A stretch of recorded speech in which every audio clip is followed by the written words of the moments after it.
秦始皇橫掃六合，除咗自己識玩，仲靠手下四大名將。咁邊四個呢？首先王翦，秦始皇嘅終極大佬，滅趙、滅燕、滅楚，全部都有佢份。最癲嘅係滅楚嗰陣，秦始皇問佢要攞幾多兵，佢話要60萬。秦始皇就問啦，使唔使全國兵力大晒冷啊？最尾王翦堅持，秦始皇就真係俾佢喎，結果佢真係一嘢滅咗楚國，證明姜越老越辣。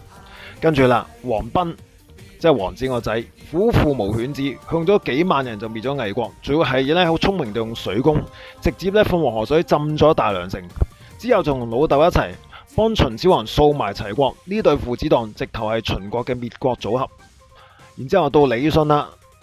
李信年輕有為，好打得，曾經只係用幾千人就追住燕國太子丹打到佢謝晒。但係佢都係滑鐵盧嘅時候，就係滅楚嘅時候太輕敵，以為自己好威，結果呢，俾楚國名將呢打到一仆一碌。後生仔有時候呢都要聽下後老人家講嘅，將佢啦蒙恬啦。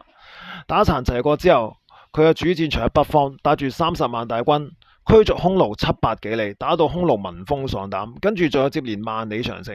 如果冇佢呢，秦國北部嘅邊防呢，真係不敢想象。